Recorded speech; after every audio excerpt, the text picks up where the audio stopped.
हम पत्रकारों को हमेशा विद्यार्थी रहना चाहिए। हमारा ये काम है कि हम लगातार जमीन पर जाएं और जमीनी हकीकत का बयान करें। हम पत्रकारों का काम है कि हम लोकतंत्र के हर पल बदलते स्वरूप को समझें। उसी को समझने के लिए लल्लन टॉप निकला है यूपी का हालचाल जानने। मैं विद्यार्थी की तरह महसूस कर रहा हूं। उसकी दो वजहें हैं। पहली वजह तो बुजुर्गों से घिरा हूं। बुजुर्गों के पास इतना अनुभव होता है जिंदगी का कि आप लगातार कुछ सीखते हैं। और दूसरा, पत्रकार के तौर पर हमने देखा है कि पिछले 9 महीने से किसान आंदोलन राष्ट्रीय विमर्श के कई केंद्रों में से एक रहा है। और उस सिलसिले में भी मेरी दिलचस्पी थी कि जब मैं पश्चिमी उत्तर प्रदेश का दौरा करूं, जो हमारे दौरे के शुरुआती पड़ाव में ही जिले आते हैं, वहां पर जाऊं तो किसान बंधुओं से ये समझूं कि उनका आक्रोश क्या है, उनकी उम्मीदें क्या हैं, और उस यक्ष प्रश्न का जवाब हासिल करने की भी कोशिश करूं जो हमने बचपन से सुन रखा है, और वो है गन्ना किसान, गन्ना भुगतान, गन्ने का मूल्य और मिल मालिकों वाला पूरा हिसाब किताब। अब ये सब समझने के लिए हम अलग अलग जिलों में जा रहे हैं। फिलवक्त हम हैं जिला बागपत में। अब जैसे ही आप बागपत का जिक्र सुनेंगे आपको छपरौली का ध्यान कराया जाएगा, क्योंकि यहाँ से चौधरी चरण सिंह 1967 में ये विधानसभा बनी। 1967 में ही चौधरी चरण सिंह यहाँ से पहली दफा चुनाव लड़े, जीते लगातार, और जब वो 77 में लोकसभा के रास्ते दिल्ली पहुंचे, उसके पहले तक लगातार इस क्षेत्र का प्रतिनिधित्व करते रहे। इस विधानसभा से उनकी बेटी सरोज भी एक दफा विधायक रही, और उनके बेटे चौधरी अजीत सिंह भी एक दफा विधायक रहे 1 बरस के अंतराल के लिए। जब 1991 में जून में चुनाव हुए थे, फिर 1992 के लोकसभा चुनाव में 91 में ही फिर वो 91-92 में लोकसभा के रास्ते दिल्ली पहुंच गए थे, तो कुछ समय तक वो भी विधायक रहे। तो बड़ी ऐतिहासिक सीट है। और इस सीट की एक और खासियत है कि यहाँ से हमेशा चौधरी चरण सिंह की बनाई पार्टियों के या उनके बेटे जब जिस पार्टी में रहे उसके ही नुमाइंदे जीते हैं। तो जब लोक दल था, जनता पार्टी, सेकुलर, फिर भारतीय किसान दल, भारतीय क्रांति दल, इस तरह से जो भी अलग अलग पार्टियां बनी उनके नुमाइंदे रहे। और 2017 के विधानसभा चुनाव में भी ये इकलौती विधानसभा थी जहां से राष्ट्रीय लोकदल के कैंडिडेट जीते थे। लेकिन जो विधायक जीते थे उन पर इल्जाम लगा कि उन्होंने राज्यसभा में क्रॉस वोटिंग की, और उसके बाद उनको निष्कासित कर दिया गया। तो हम लोग ऐसी ऐतिहासिक जगह पर हैं और बहुत सारे बुजुर्गों के बीच हैं, तो इनसे जानेंगे। और हुक्का भी घूम रहा है। अब देखिए, हमारी नासमझी या थोड़ा निकोटीन से, तमाकू से दूरी, कि हमको तो बड़े सम्मानपूर्वक हुक्का हमारी तरफ घुमाया गया, लेकिन ना तो हमको हुक्का पीने का शऊर है और थोड़ा तमाकू से दूर रहने का भी संकल्प है, टोबैको प्रोडक्ट से, तो इस चक्कर में हम नहीं पी पाए। और ये ताऊ बहुत जोरदार हैं। ताऊ ने हमको आते ही एक नई चीज सिखाई। झुनका क्या होता है? छिनका होता है, जो जानवरों के मुंह पे बांधा जाता है, जिसको हमारे बुंदेलखंड में मुसीका बोलते हैं, ताकि बैल जब खेत में काम कर रहे हो तो वो न खाएं। तो ताऊ का कहना है कि ये कोरोना के नाम पर भी सबको छिनका बांध दिया गया। क्या नाम है ताऊ आपका? वीरेंद्र सिंह। वीरेंद्र जी खेती करते हैं जी। कैसी खेती हुई इस बार? बस खेती तो अपना काम चला रहे बस। अच्छा ये बताइए, जब हम यहाँ आ रहे थे दिल्ली से, तो हम योगी आदित्यनाथ सरकार के तमाम इश्तेहार देख रहे थे, तो उसमें उन्होंने बताया कि हमने गन्ना किसानों के भुगतान के लिए इतने 100 करोड़ रुपए बढ़ा दिया, और पहले इतना नहीं होता था, हमने इतना। तो आप बताओ कैसा है स्थिति है गन्ने के भुगतान का? पहले तो मैं आपका स्वागत करूंगा, आप यहाँ आए, बहुत धन्यवाद ताऊ। दूसरी बात यह, विज्ञापन नहीं दहन हो रहे और तो कुछ है ही नहीं। झूठ बोलना चढ़ के सांझ लो, सुबह तय सांझ लो, झूठ बोलने के सिवाय हो रहा और कोई काम नहीं। अब ये कह रहे कि हमने 11,000 करोड़ का भुगतान कर दिया। किसका कर दिया भाई? 5 दिसंबर का पिछले साल का पेमेंट हुआ हमारा, 5 दिसंबर पिछले साल का। अच्छा, कोई अगर ये साबित कर दे 6 दिसंबर का पेमेंट हुआ और सजा हमें हमारी करियो। झूठ बोलने चढ़ के सांझ लोगों की 5 रुपए बधाए कैद, 5 रुपए। तेल कहाँ बताया भाई? तेल कहाँ गया? डीजल कहाँ गया? पेट्रोल कहाँ गया? बधाए 5 रुपए है? 10 साल में 8 आने साल 8 आना साल 50 पैसे साल बताए और नहीं बताया। अच्छा, आज बताऊं, अखबार देख रहा था तो उसमें लिखा था कि योगी आदित्यनाथ जो मुख्यमंत्री हैं उन्होंने किसानों से संवाद किया और उनके तक ये पहुंचाया गया कि जब गन्ने का तो दाम बढ़ना चाहिए, क्योंकि पंजाब में भी बढ़ गया है। वो 5 रुपए तो है 10 साल में। हाँ, हाँ तो 8 क्विंटल पड़े ना। कितना बढ़ना चाहिए आपके हिसाब से? हाँ जी, कितना बढ़ना चाहिए? गन्ना क्या करना चाहिए सरकार को? गन्ना कितना दिया? मैं पूछ रहा हूँ कितना बढ़ा देना चाहिए गन्ने का दाम खरीद का? कितना भी नहीं बढ़ाया इसने तो। नहीं, हाँ जी, आपके हिसाब से कितना बढ़ना चाहिए गन्ने का मूल्य? जी अगर वो देखे, लागत देखें उसकी और मेहनत मजदूरी देखे तो उस हिसाब से तो किसान घाटे में है जी। उसकी मजदूरी भी नहीं निकलती, जो खेत में खुद मेहनत मजदूरी करता है उसकी मजदूरी भी नहीं निकलती। तो उसको इतना तो रेट मिलना चाहिए कि उसकी मजदूरी प्लस उसका खर्चा वो सब मिला के उसको कुछ बच जाए उसमें। अब भाई बाकी उसको मजदूरी भी ना निकले उसकी, वो उसका घाटे में ही रहे सौदा, तो कम से कम फसल का इतना। अब आप ये देखो, जब से देश आज़ाद हुआ, जब देखो हर चीज़ के क्या दाम थे, अगर उनसे हम तुलना करें, सोना उस टाइम क्या भाव था, आज क्या भाव है, हर चीज़ की अगर हम तुलना करके देखें तो किसान आज सबसे घाटे में है इस देश का। आप देख लो किसी भी चीज़ की तुलना तो करें। ये बताता हूँ, फिर कोई भी सरकार किसानों पे बोलते तो सब है किसानों के बारे में, पर क्या किसी सरकार ने काम किया किसानों के लिए? असल में ये कृषि प्रधान देश है जी, यहाँ किसान प्रधान देश है। हाँ, समस्या क्या है, हम किसान आपस में एक नहीं है। जिस दिन किसान इस देश का एक हो जाएगा, हाँ, उस दिन किसान की सरकार होगी इस देश में, किसान जो चाहेगा वो होगा फिर। हाँ, तो किसान जो कृषि कानून की लड़ाई लड़ी जा रही, ये तो गरीबों को बचाने के लिए लड़ रहे हैं। किसान तो फिर भी चलो अपने खाने जोगा रख लेगा, हाँ, पर जो ये गरीब है, जब ये उन मालिकों के गोदाम में जाएगा चीज, ये पैकिंग होगा, जब वापस आओगी वही चीज जो 10 रुपए में खरीद के ले जाएंगे किसान से, उसी चीज को वो 10 गुने भाव में देंगे, वो 100 रुपए में देंगे। ये तो गरीब आदमी मर जाएगा इस देश का। तो किसान अपने साथ साथ गरीब की भी लड़ाई लड़ रहा है, अगर देश का गरीब भी बचा रहे। अब झूठ की भी एक सीमा हो। अब आप ये देखो, हमारी संसद एक लोकतंत्र का मंदिर है, इस देश का पवित्र मंदिर है, और संसद में खड़े हो गए ये कहा जा रहा कि इस देश में ऑक्सीजन की कमी से कोई मरा ही नहीं। इससे बड़ा झूठ हो सके कोई? पूरे देश ने देखा, दुनिया ने देखा, रोज पेपर। उन्होंने अपनी सफाई में ये कहा था कि राज्यों ने आंकड़े नहीं भेजे। नहीं तो फिर ये तो नहीं कहना था ना, उन्हें यही कहना था कि भाई आंकड़े नहीं भेजे। तो इनके तो किसी भी आंकड़े पर विश्वास नहीं किया जा सकता। ये जीडीपी के हर जितने भी आंकड़े दे रहे, मैं तो इन पर विश्वास नहीं करता जी। ये तो हर आंकड़ा झूठा है। चलिए, यहाँ पे जा रहे हैं ताऊ, जा रहे हैं वहीं जा रहे हैं। हमको बताया गया है कि वहाँ पे मुखिया जी बैठे हुए हैं, उनसे बात की जाए। नमस्ते जी, क्या नाम है आपका? राम राम जी, रणवीर सिंह। रणवीर सिंह जी, आप क्या भारतीय किसान यूनियन से जुड़े हुए हैं? मैं अध्यक्ष हूँ अपने क्षेत्र का 24 का, इस 24 के अपने अध्यक्ष। 24। अच्छा, बताइए रणवीर जी, क्या कहना चाह रहे हैं आप किसानों के मुद्दे पर? विधानसभा के चुनाव आने वाले हैं, कोई जो सत्ता में पार्टी है वो कहती है बहुत विकास हुआ, जो विपक्ष में पार्टियां हैं वो कहती हैं विकास नहीं हुआ। नहीं, अभी एक प्रश्न आपने किया था कि कौन सी इसके अलावा कोई सरकार आई क्या जिसने किसानों का कुछ किया हो? हाँ जी, आई, जी, वो चौधरी चरण सिंह की आई। जब वे सत्ता में आए, हाँ, तब किसानों की सोच उजागर की उन्होंने पूरे देश में, सभी साथ लेके। और जिस समय बड़ा हमने धिक्कार देते हैं, मोरारजी देसाई की सरकार आई थी, उस समय भी किसानों को गन्ना जलाना पड़ा था। अच्छा, किसानों को गन्ना जलाना पड़ा था। और वही हालत आज है। आज तरस है, क्योंकि हमारी यह मुख्य फसल है और इसका कितना बड़ा शोषण है। एक प्रधानमंत्री होते हुए मोदी जी बड़ौत नजदीक है, बड़ौत में कह गए थे, बहनों भाइयों सरकार बना दीजिए, 15 दिन के अंदर तुम्हारा खाते में भुगतान होगा। 450 की बात ये करते थे, 450 रुपये क्विंटल। तो हम धिक्कार देंगे आपके चैनल के माध्यम से कि जो 450 रुपये प्रति क्विंटल की मांग करते थे, इन 5 साल में एक नया पैसा भी बढ़ाने का काम नहीं किया। हाँ, बढ़ाया बिजली के बिल, खाद के दाम, कीटनाशक आदि जितनी किसान के प्रयोग में थी, वे आसमान छूरी बढ़ाई।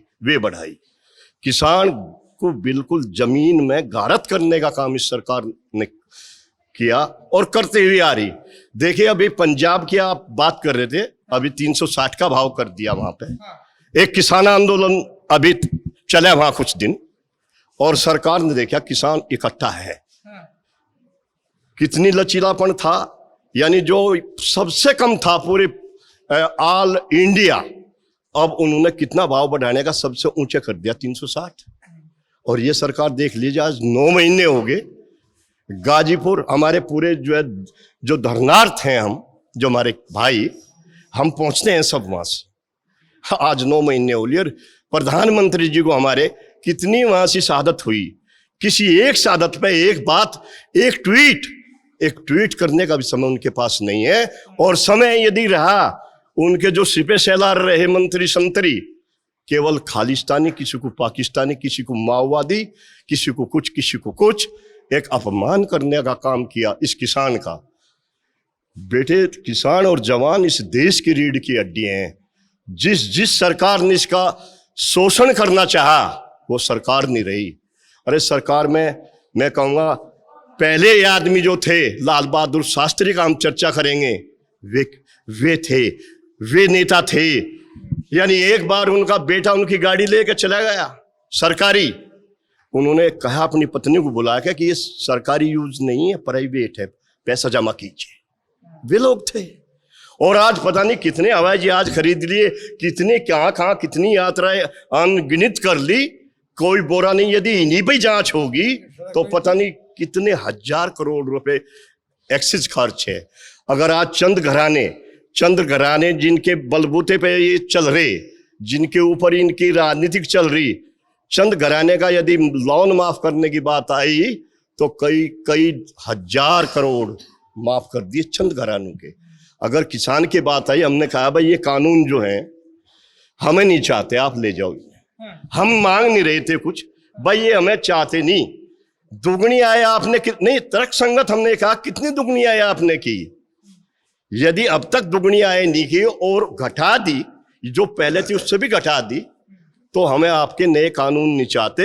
हम अपनी जमीन को बंधक बना के नहीं रखवाना चाहते।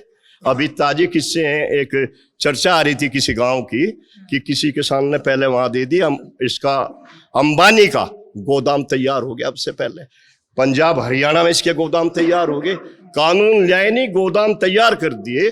तो आज सरकार में तो ये कहूंगा ये बीजेपी की भी नहीं है, ये अडानी अंबानी की सरकार बताओ है। एक चीज बताइए, मैं जैसे कल मेरठ में था, है ना, हस्तिनापुर इलाका है वहाँ मेरठ में, वहां पे मैं कुछ किसानों से बात कर रहा था।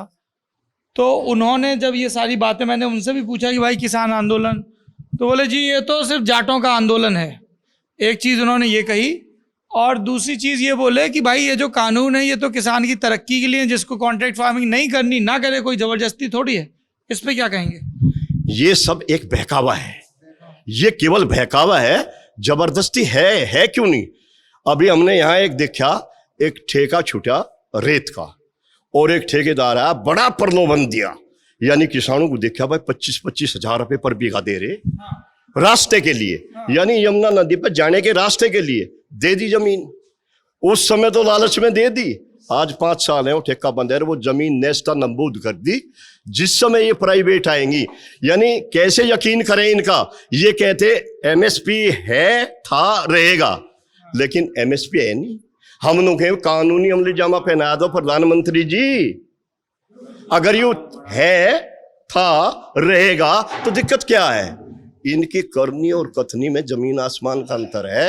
ये जो कहते कुछ और हैं और करते कुछ और हैं, ऐसा बिल्कुल नहीं है। ये बताइए फिर, वहाँ जो गाजीपुर में किसान धरने पे बैठे हैं, तो मैं जब यहाँ आया तो पहले मैं वहां भी गया। नहीं, मैं जाट एक मिनट हो रही। हाँ जी, ये आंदोलन जाटों का नहीं है, ये किसानों का है। क्या वहां जाट है? वहां सिख है, ईसाई है, हिंदू, मुस्लिम, यानी और हमारे यहां से ये गए, कुछ कश्यप गए, हरिजन गए, कैसे कह दिया? ये सबका आंदोलन है जो किसानियत से संबंधित है। मजदूर, व्यापारी छोटा है, उसके व्यापार ठप हैं। ये आंदोलन सबका है, ये सबकी रोजी रोटी के लिए है।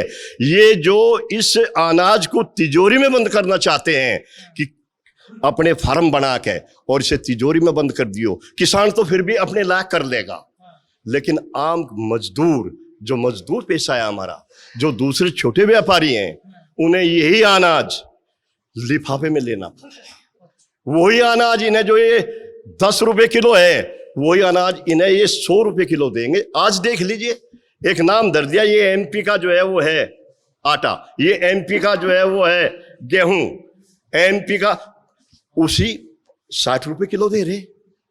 तो ये वे लोग हैं जो नेस्ता नबूद कर देंगे, बर्बाद कर देंगे, देश को बर्बाद कर देंगे। एक चीज़ ये बताइए, आप लोग भी ज़रा इसमें शामिल होइएगा बातचीत में, कि जब हम लोगों ने 2017 में पहली दफ़ा, तब तो ललन टॉप नया था, विधानसभा चुनाव कवर किए, फिर नतीजे आए तो एक सीट थी छपरौली की जो राष्ट्रीय लोकदल ने जीती।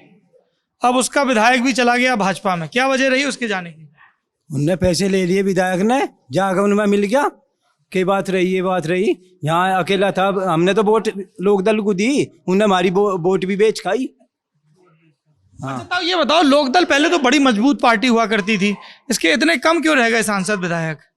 संसद की विधायक, ये किसान ईमानदार पार्टी है, ईमानदारी में कम आदमी रहे, बेईमानों में झूठे में ज्यादा आदमी जा। नहीं, लेकिन अभी मैं एक किसान से बात कर रहा था जो चौधरी साहब के ज़माने से जुड़े हैं, तो उनसे जब ये मैंने पूछा तो उन्होंने कहा जी एक तो गड़बड़ हुई है। तो उन्होंने कहा क्या गड़बड़ हुई ताऊ? तो बोले कि साहब जो चौधरी अजीत सिंह थे वो बार बार अलग अलग पार्टियों के साथ जुड़ते रहे, इससे भी थोड़ा सा गड़बड़ हुई। ऐसा है क्या? नहीं, ऐसा कुछ नहीं जी। आपने कहा ईमानदार पार्टी है, ईमानदार लेकिन वो पार्टी है जी। अलग-अलग दलों में फिर क्यों शामिल होते हैं? ये तो पासवान भी जुड़ा जी, अलग अलग शहरों में घूम गया जी पासवान। हाँ। घूमा नहीं जी। अरे ये तो काम करने के लिए अलग पार्टी में जाना भी पड़े जी, हमें भी डंगवारा करना पड़े एक दूसरे में। हाँ। एक बैल, यदि किसान एक बैल है, एक बैल से हल नहीं जोता जाता, उसके लिए इस दूसरा खड़ा करने के लिए जिससे हम चल पड़े, तो इस प्रकार जो है सहयोग लेना पड़ता है। और जब जब चौधरी अजीत सिंह जी ने सहयोग लिया, चीनी मिल यहाँ पे नहीं थे, यहाँ के हम किसान, हमने गन्ना हरियाणा को दिया, हरियाणा को दिया, यमुना नदी में धंस के पता नहीं कितनी यातनाएं सही। जिस समय वे उद्योग मंत्री हुए, वे सारी बाधाएं हटा के और आज 5-5 किलोमीटर पर चीनी मिल लगवाने का काम किया चौधरी अजीत सिंह जी ने। जब जब सत्ता में आए, तब तक किसानों की यदि कोई बात की तो चौधरी चरण सिंह परिवार, उसके बाद चौधरी अजीत सिंह जी। फिर वो चुनाव यहाँ पे पहले 2014 में चौधरी अजीत सिंह हारे, 2019 में उनके बेटे जयंत चौधरी हारे, क्या वजह रही उनकी हार की? हाँ, हार का एक चीज है, अरे सुने, ये नहीं है हार जीत। अभी पीछे एक आरक्षण की बात आई, मैं आपको स्पष्ट बता दूं, और पूरी जनपद बागपत उठ के सब गवाह हैं यहाँ पे, चौधरी साहब के पास गए, क्या लगे चौधरी साहब इसमें शामिल हो जाओ, इसकी गैल जो है अपना समझौता कर लो बीजेपी की गैल। क्या लगे कतई नहीं करूंगा। आम आदमी को देख रहा था कि ये पार्टी उछाल लेगी, और जब उछाल लेगी तो यहाँ का हर किसान वर्ग वहां पहुंचा। एक था कि मैं किसानों के लिए मैं आरक्षण कराऊंगा, अगर उसके लिए मैं हार भी जाऊं मुझे कोई परवाह नहीं है उसकी। हारने का केवल कारण यूं रहा कि सत्यवादी आदमी आज की राजनीतिक झूठी लफंगों की, कहते कुछ और हैं करते कुछ और हैं, उनकी हैं। जो साहब में ये गुण नहीं है, इनसे 100 कोस दूर है। आज भी उनके चरित्र के ऊपर किसी की हिम्मत नहीं है, और कोई उन्हें दिन का भी उनके ऊपर फेंकने की कोशिश करे, चौधरी अजीत सिंह जी के ऊपर। अब वे नहीं रहे, उनका बेटा जयंत आ गया। जयंत को भी ये क्षेत्र, मैं तो ये कहूंगा उसी प्रकार हाथ पे अपने ताज की तरह लेके चला गया, क्योंकि इन किसानों को, मेरे जो बुजुर्ग हैं, उन्होंने हमें प्रेरणा दी थी। इन्हीं की प्रेरणा, हमारे पिछले चुनाव में हमारे बालक, हमारी बेटी, हमारे जो युवा थे वो बहे, उन्हें देखा मोदी जी सर्विस देगा, मोदी जी बहुत अच्छा काम करेंगे, घर के बुजुर्ग रहेंगे, केवल उन वे लड़कियों को लेकर भागे कि भाई ये सरकार कुछ करेगी, एक आस्था थी। आज सारी सब प्राइवेट कर दिया, सारी नौकरियां गिरवी रख दी, सारी प्राइवेट कर दी, सारी ठेकेदारी प्रथा कर दी। आज का अब युवा भी जान गया, सब बेरोजगार हैं, कोई रोजगार नहीं है। आप कह रहे हैं कि पिछले चुनाव में जो बुजुर्ग थे वो राष्ट्रीय लोकदल के साथ थे और नौजवान भाजपा में चले गए, इसलिए ये नतीजा रहा। हाँ जी, आप क्या कहना चाह रहे हैं? क्या नाम है आपका? आप पूछ रहे नाम? ओमवीर सिंह। ओमवीर जी, बताइए। 2014 में चौधरी साहब क्यों आ रहे हैं? हाँ जी। कारण ये है, पार्टी धुरता चौधरी साहब रहे पहले, पूरे ईमानदार थे, कहीं आज दाग धब्बा नहीं जी कोई। इस्तीफा जे हमारा खते लालच ना किसी किस्म का, उसी नीति में चौधरी साहब चले, उनके लड़के अजीत सिंह। अगर मान लो ये भी उद्योगपतियों पर पैसा लेकर चुनाव लड़ते और ये सारे टीवी मीडिया खुली रहते थे, तो जितने पड़े थे जुट्टे उसका वादा करते थे जनता से, किसी को 1 करोड़ नौकरी देंगे, 15 लाख रुपए देंगे, इस तरह के झूठे वादे करके जो कतई निभाने वाले नहीं, ये करते भी जीत जाते। ये तो सच्चे किसानों की हमदर्द पार्टी है जी। नहीं थोड़ी कमजोर हो रही, की पार्टी है। 19 में उनका लड़का भी हार गया। नहीं, हिंदू बेईमानी तो हरा लो, ये हिंदू मुस्लिम का फार्मूला फेंक दे, ये हिंदू मुस्लिम भिड़ा के आपस में लोग गुमराह जिक्र करते कर रहे हैं ओमवीर जी। जब मैं यहाँ अरे नहीं, डीएम बदल दिए, जो से ने कहा अब मैं यह सीट दूंगा, मोदी जी ने दाब देगा, वो डीएम फेंक दिया और वो भेज दिया, जो सा मतलब है वहां जितावा का। हरे नहीं, हराए गए थे। अच्छा, हाँ, हराए गए, ये भी हराए गए जो है इसमें जिला पंचायत में जबरदस्ती जो एक आदमी बैठा जो है वहाँ 400 कोस पे फार्म भर के, और यहाँ दो फर्जी बन के जो है उसने जो है जिला पंचायत के जो है उसका फार्म ठा लिया, फिर बवाल हुआ, बवाल होकर जो है मतलब डीएम ये कहे कि बाबा तो फर्जी हो रहा, ठीक हो जो है पता नहीं लगा, चलो तुम्हारा फार्म स्वीकार कर लिया। देखिए यह सरकार, यह तो इतनी निकम्मी सरकार है, इसे तो नैतिकता के आधार पर अगर वो इस्तीफा देकर छोड़ देनी चाहिए। अच्छा, जनता इतनी तंग है। अंग्रेजों को साथ दिया था जब देश आजाद हो गया था, इस पार्टी ने अंग्रेजी को साथ दिया था। ये तो वो पार्टी है। हाँ, ये तो अंग्रेज तो बुरे हैं। और ये पार्टी तो तब बनी नहीं थी। कौन बनी तो नहीं, पर ये लोग तो उसी में थे। जनसंघ पार्टी बन रही थी। हाँ तो जनसंघ पार्टी बहुत दिनों से बन रही थी। नहीं, जनसंघ भी 51 में बनी है। जनसंघ तो यह पार्टी बनी भारतीय किसान ये। अरे तो मुझे भी नहीं कहा रहे थे कि ये तो पैसे बड़े हैं, इन्हें ना बढ़न दो काम में। क्या बोले? हमारे जो बुढ़े थे, बड़े आदमी बुजुर्ग, वे नु कहा रहे थे जय कि ये जनसंघी तो पैसे वाले हैं, अच्छा, इन्हें गांव में ना बढ़न दो। पर चौधरी अजीत सिंह खुद 2009 का चुनाव भाजपा के साथ मिलके लड़े थे। मिलकर तो लड़े थे, वो भी तो इस अपेक्षा से लड़े थे, ठीक करेंगे काम। इन्होंने मारीला मिले थे। ये जो है ना, इन्होंने किसानों पर टैक्स लगाने का काम जोड़ दिया। चौधरी साहब ने कहा किसान टैक्स के योग्य है नहीं देने के, इस बात के ऊपर चौधरी साहब ने भी छोड़ दिया थे तुरंत। नहीं, पर ये तो सरकार में नहीं थे, ये टैक्स कैसे लगा सकते थे? नहीं, उसमें तो ये वो भाजपा नहीं नहीं है, ये तो आरएसएस है। वो भाजपा कैसी थी? ये वह भाजपा तो कुछ ठीक थी, जैसे अटल बिहारी वाजपेयी था, सबकी बात मानने था, लेकिन ये तो आरएसएस वाले हैं। तो तब आरएसएस वाले तो अटल बिहारी वाजपेयी भी थे। नहीं, वे सबकी बात मानते थे, चाहे वो कहीं का भी हो। जब अटल बिहारी वाजपेयी था वो विपक्ष को भी साथ रखता था, विपक्ष को खाने पे बुलाता था, चाय पे बुलाता था, ये तो किसी को बुलाते ही नहीं।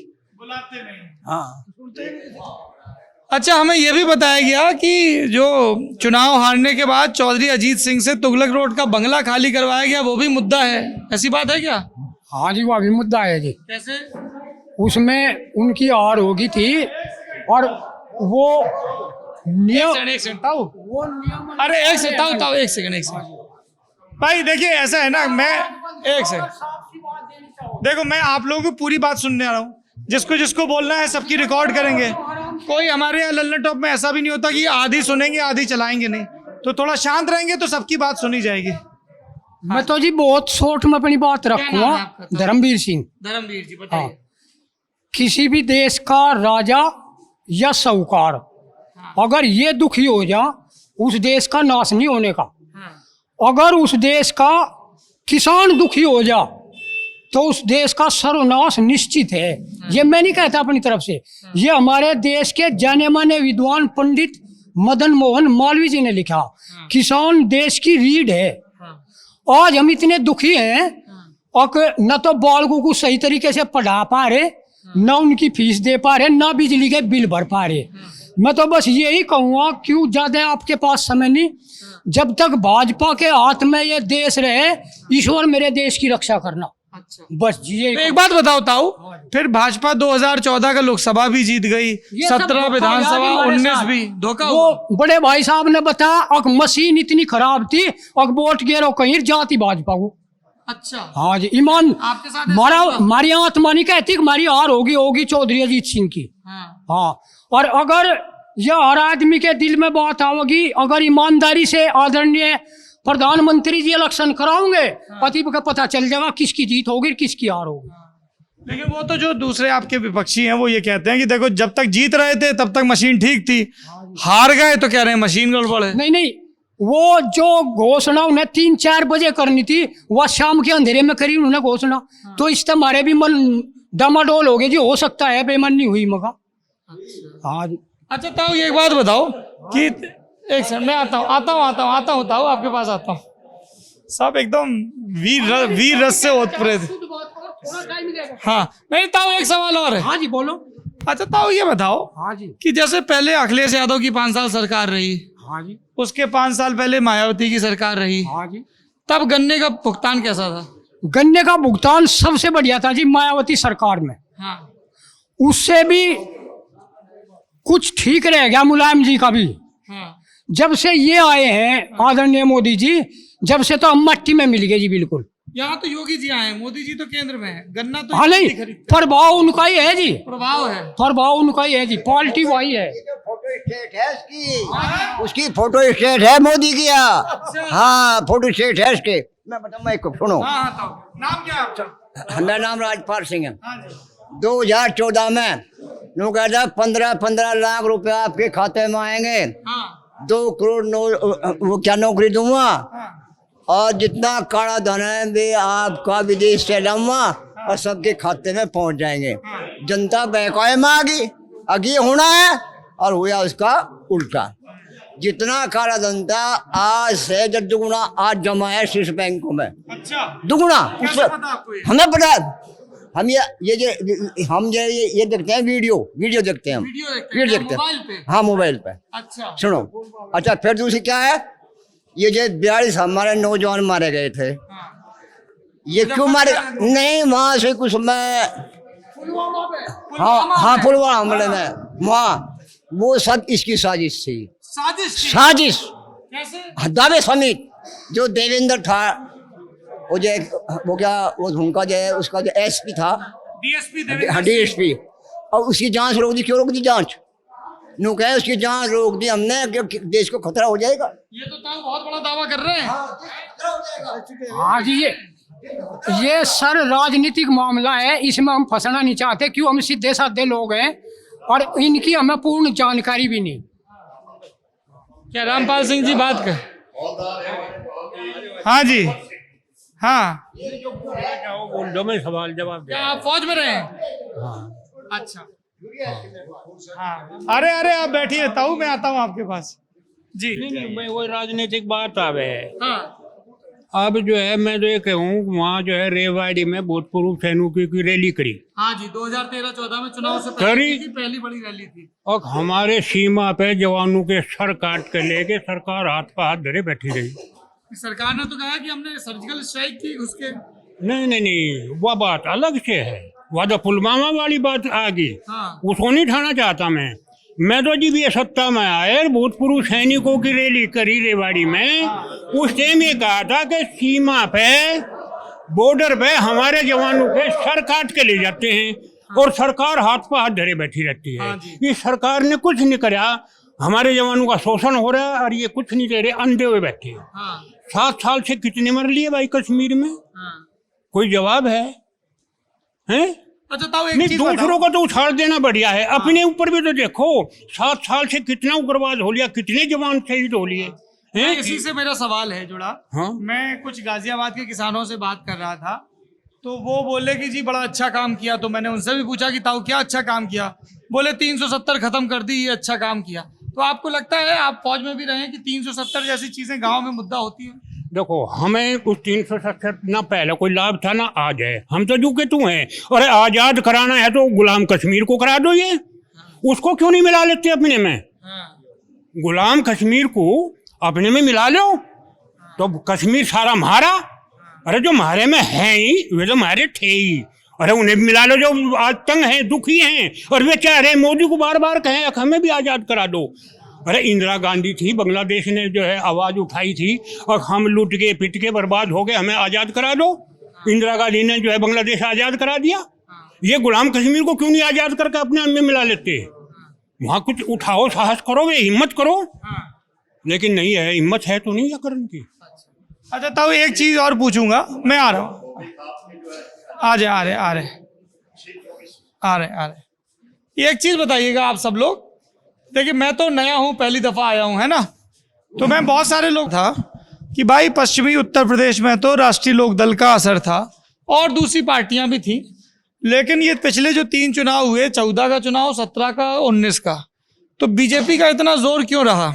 तो जो राजनीतिक विद्वान लोग हैं उन्होंने हमसे कहा कि जी वो जो 2013 में मुजफ्फरनगर के दंगे हुए थे उसके बाद से बड़े पैमाने पर जो यहाँ का वोटर है वो बीजेपी की तरफ गया। सही बात है ताऊ? ये हैं? दंगों से सही हुई है यह बात, दंगों से हुआ। दंगों से। अभी क्या स्थिति है? अब तो स्थिति बदल चुकी जी। हाँ, इनके जो बहकावे में आ गई वो सब काम है तो अब नहीं होने का जैसा, अब नहीं होने ना अब नहीं होने का। अब तो बहुत ही लोक दल की सरकार आओगी जी, तो पश्चिम में, पूरे पश्चिम में लोक दल की आएगी। लोक दल की किसके साथ मिलके आएगी? सपा के साथ या जिसके साथ भी गठबंधन करेंगे चौधरी साहब, अच्छा, वो आपने उनके ऊपर छोड़ दिया। उनके ऊपर छोड़ दिया। आपका क्या मान है? हमारा तो माने ये, हम तो सब लोक दल की साथ रहेंगे। तो मुख्यमंत्री कौन बनेगा? मुख्यमंत्री जैसे उनकी आओगी ऐसे ही, मतलब जैसे भी अपना करेंगे। अरे आपका क्या मान है? मुख्यमंत्री हमारा तो जो मुख्यमंत्री बने जयंत चौधरी बने। जयंत चौधरी बने। हाँ, हमारे तो सबकी यही राय है। अच्छा जी, चलिए ठीक है। हाँ जी बाबूजी, आपका क्या नाम है? शरीफ है जी।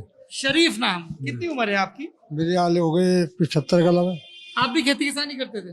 हाँ जी, आप भी किसानी करते थे? नहीं, धोबे पने का काम कर रहे थे। दो भी बने मजदूर हैं। हाँ जी। तो कैसे हालात हैं गांव में? मुझे काम है तो हालात तो ठीक चल रही, ठीक चल रहे? ठीक चल रहे।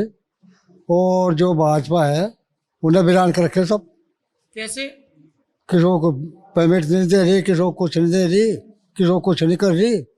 सब सरकार ने सड़क बेच ली। तो मोदी जी तो ये कहते हैं सबका साथ, सबका विकास, सबका विश्वास। हैं? हाँ, क्या कह रहे हैं ताऊ? सबका विकास, सबका साथ और सबका नाश। हाँ, नाश, विकास नहीं, नाश।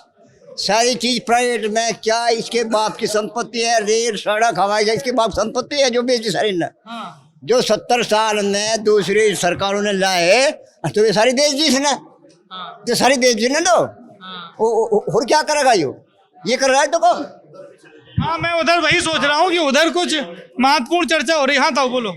एक बात और है, जहाँ ये बीजेपी वाले हैं, हम तो अपने बता सके अजीत सिंह ने कितना काम किया। हाँ, फैक्ट्री लगवाई, सड़क बनवाई, ये एक काम गिना दो सतपाल सिंह, एक काम।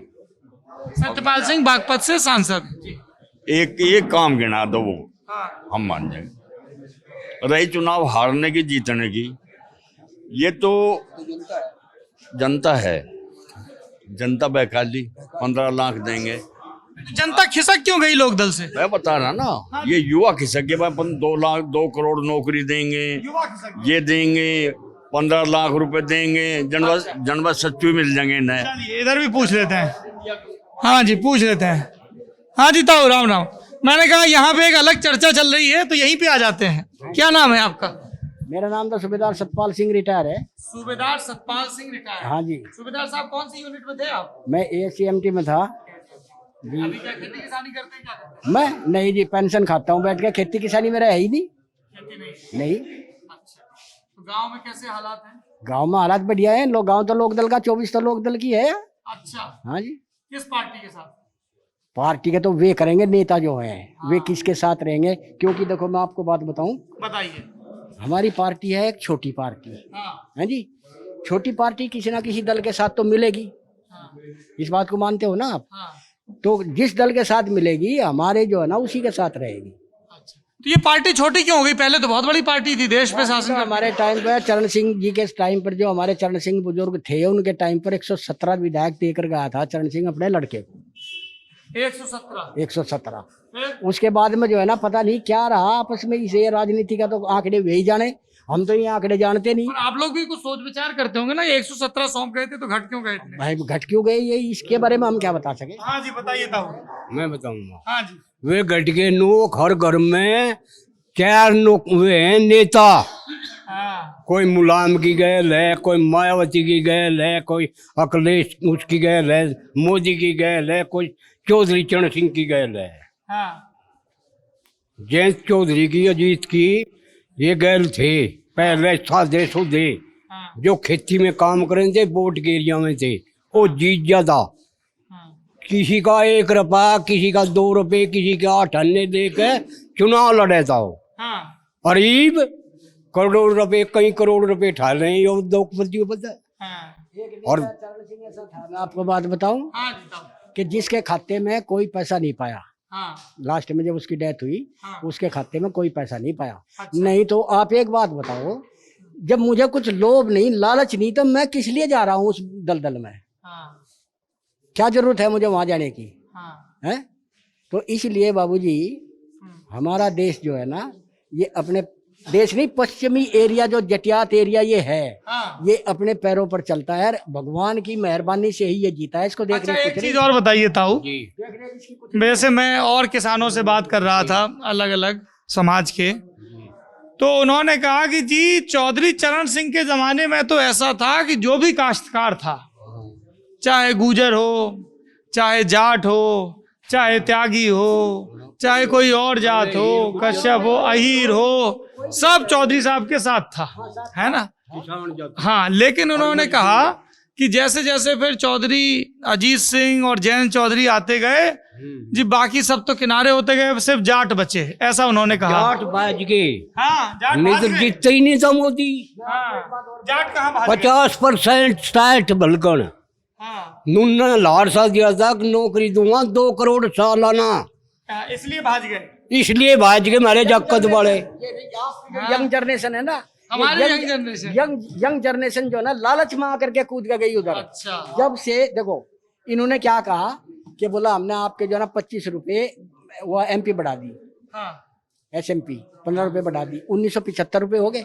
हाँ, 1975 रुपए में गेहूं किसी ने उठाया तक नहीं। हाँ, अगर किसी ने उठाया हो तो इतने भाई हैं, पूछो इनसे सबसे। इब ले लिए। ईब का ले लिए, नुज खाने के लिए वो धरना है ना।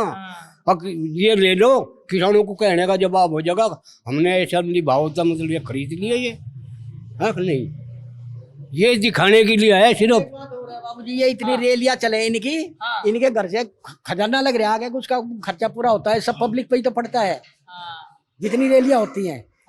कोरोना वाली बात ले लो, कोरोना इस देश में से हटेगा नहीं, चाहे कितने हंगा लगा लो। अच्छा, क्यों नहीं हटेगा?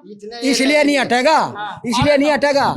जैसे बंगाल में चुनाव हुए, दे दनादन रैलियां, दे दनादन रैलियां, केरला में देख लो, महाराष्ट्र में देख लो, क्यों हटने क्यों नहीं देते? अब 4000 की कल की न्यूज में है, 4000 जो है ना न्यू केस आ गए, कहाँ से हटेंगे? और WHO ने ये कहा कि डेल्टा प्लस जो है ना अपने पैर पसार गया।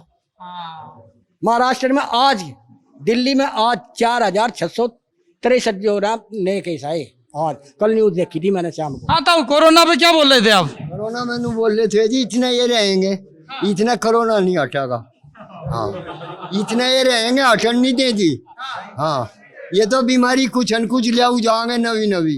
इनका क्या फायदा है? ऐसा ये तो चाहेंगे ना कि देश के नागरिक स्वस्थ रहे, सब ताऊ स्वस्थ रहे। नाश कर दिया इस देश का, सब बेच दिया डंगा, सब प्राइवेट में बेच दिया। और क्या करेंगे? ये किसान बैठा दिए, ना पेमेंट हो रहा ना कुछ हो रहा। हाँ, गन्ने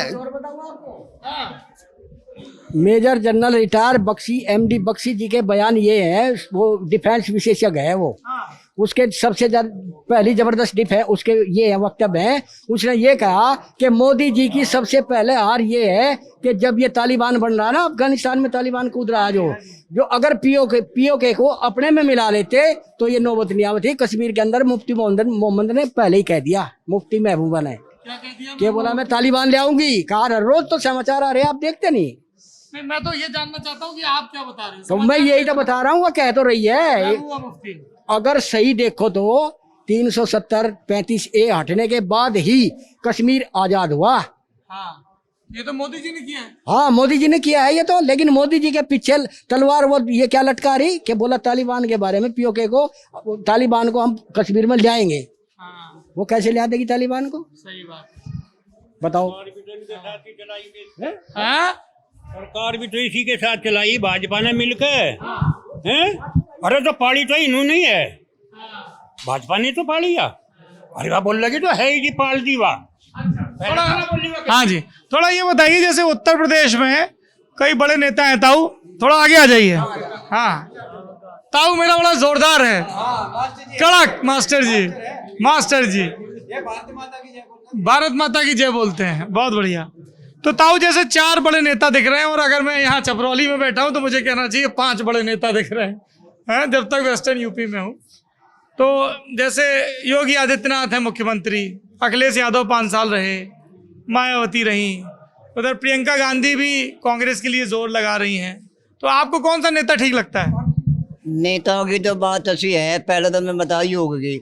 हाँ। ये सारे जो आवारा पशु ने हमारे सारे खेत उजाड़ दिए। अब ये जो सा मुख्यमंत्री आया उसके काल में ऐसा नहीं हुआ। क्या क्या क्या करना चाहिए आवारा पशु रोकने के लिए? इन्हें बंद रखे और जो तो इंतजाम कराए चारे के लिए, इनके गौशाला बनाए, एक ना छुटन दे। पहले तो बात है यार, हम रात तो खेत में रहे, रहते रहते भी खा जाओ फसल, कुछ आता नहीं। मुख्यमंत्री अब ये तो सारे बीजेपी वाले झूठे हैं, झूठ बोल रहे हैं, कुछ तो कुछ सारे नीचे से लेकर ऊपर तक सब झूठे हैं। कहें कुछ करते हैं, उल्टा करते हैं, उल्टा कराएंगे ये, जो कहेंगे उसका उल्टा होना। नू कहे तो हम जो है इनकी दुगुनी आम नहीं करने किसानों की, अब तो हमारी घटगी दुगुनी के बजाय उल्टी घटगी। हर चीज के दाम बढ़ा दिए, डीजल कहाँ जा 100 पे जा लिया, पहले 60 पे था, 100 पे जा लिया। अच्छा, उधर दिल्ली में चर्चा होती है कि भाई देखो सबका प्रतिनिधित्व है, संजीव बालियान है, सत्यपाल सिंह है, ये सब लोग भी तो हैं। ये क्या करेंगे? ये जो बंधुआ मजदूर हैं, इनके बीजेपी के बंधुआ मजदूर हैं, तो जो कुछ जो कुछ कहेंगे वे तो ये बोल देंगे, ये तो कुछ है ही नहीं, ये तो कुछ है ही नहीं, वे नहीं कुछ। चुनाव तो वही जीत जाते हैं। ये नु जीत गए ना, और झूठे लॉलीपॉप दे दिए। जीत तो जाएंगे जब रात के 11 बजे घोषणा होगी, सब पब्लिक तो हट जा और ये घोषणा कर दी मैं हारे हुए कुछ जिता दे। अच्छा ये बताओ ताऊ, आपकी उम्र कितनी है? 75-76 साल। तो आपने चौधरी चरण सिंह जी को भी देखा होगा? खूब देखा बढ़ता हुई। कुछ बताइए उनके बारे में। उनके बारे में उनका साथ नेता नहीं, झूठ पे स्टेज पे खड़ा होगा, झूठ नहीं बोल रहा कभी भी।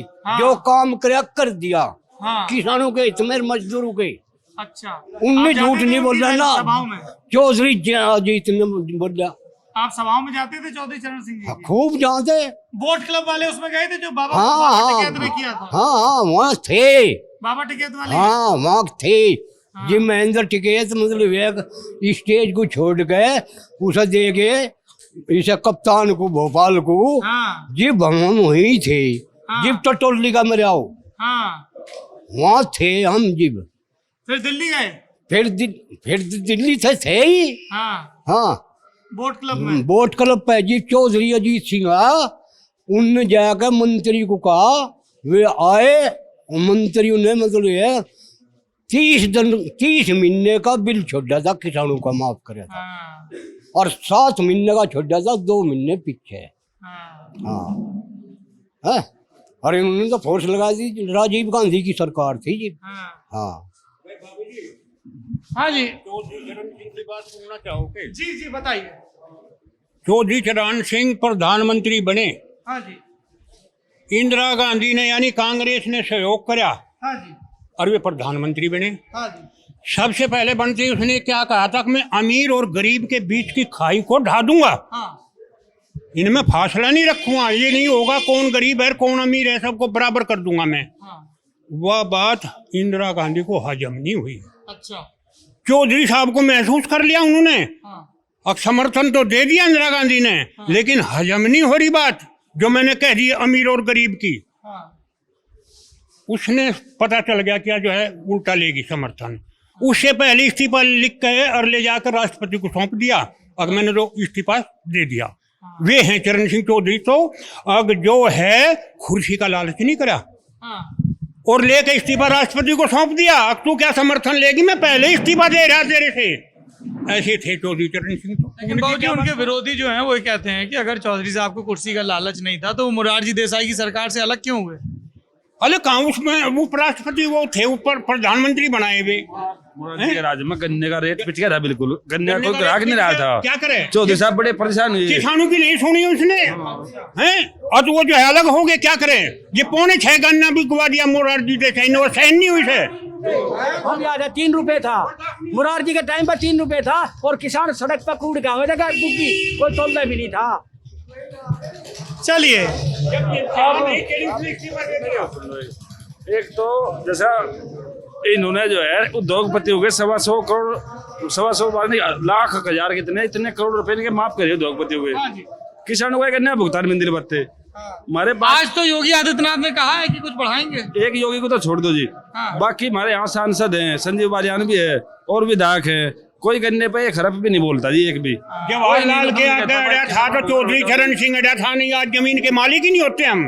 अच्छा हाँ जमीन के मालिक जो बना रखे जी बाबूजी चौधरी साहब, जब बाबूजी चौधरी साहब जवाहरलाल के साथ जी वहाँ अड़े थे। क्या बोला था चौधरी साहब? कहा था कि नहीं ये नहीं चलेगी, जो आपने कहा कि जमीन इन्हें वो कर दो, एक कर दो, सब टाल कर दीजिए। कुछ नहीं लगान लगवाया। अब जब तक जो है किसान लगान देंगे तो मालिक किसान है, नहीं तो लगान हटा दिया था किसान जो है जमीन ही नहीं रहती हमारे पास। तो एक बात और बताऊं आपको, आखिरी बात। हाँ योगी जैसा तो नेता नहीं आया सीएम यूपी में, अच्छा और जो है ना चरण सिंह जैसा नेता नहीं आएगा यूपी में। योगी जैसा नेता नहीं आएगा मतलब? हाँ सीएम योगी जैसा सीएम नहीं आएगा। रैया आपको अच्छे लग रहे हैं? सुन, रैया गांव की बात है, गांव की ये गाय जो है आवारा पशु हैं, इन आवारा पशु के बारे में मैं आपको बात बताऊं, योगी जी आकर एक एक पशु के पीछे नहीं फिरेगा, आदेश निकाल देता है। यहाँ हमारे यहाँ गौशाला बनवाई उसने अड्डे पे, देखियो आप, और उसके अंदर एक बार तो जो है ना बहुत से पशु अंदर करवा दिए, उसके बाद उनके कान भी छिदवा दिए, बिल्ला भी लगवा दिया और सब के सब निकाल दिए। और उस पर कितना खर्चा वे पेमेंट करते हैं उसका ऑडिट करवा के देखो। 3 करोड़ का ठेका छुटा उसका, कहाँ है वे, कहाँ गए वो पैसा? भ्रष्ट सरकार है। अच्छा चलिए, आपने बहुत सारे ताऊ लोगों की बात सुनी। ताऊ थोड़ा सा इधर, कैमरा उधर है थोड़ा। हाँ इस बातचीत के बारे में आपकी जो भी राय हो कमेंट बॉक्स में जरूर बताइए। फिलहाल लल्लन टॉप की ये यात्रा बागपत में है, आगे के पड़ाव शामली और सहारनपुर हैं। आप लगातार जुड़े रहिए और इस बातचीत के बारे में हमारी क्या राय है अगर ये जानना चाहते हैं तो आपको हमारा नया YouTube channel Lallan top UP, Facebook page भी है, उसको सब्सक्राइब करना होगा। वहाँ पे पर्दे के पीछे की चीज़ें होंगी और लाइव बातचीत भी शुरू होगी जिसमें आपके हिस्से के सवाल लिए जाएंगे। ताऊ लोगों ने जो कुछ बताया, कुछ प्रेम से, कुछ व्यंग में और कुछ गुस्से में, उसके बारे में जो आपकी राय हो वो ज़रूर बताइए। जमहूरियत है, लोकतंत्र, डेमोक्रेसी, बातचीत होती रहनी चाहिए, बात नहीं रुकनी चाहिए। ठीक कह रहे हैं जी? बहुत बहुत धन्यवाद।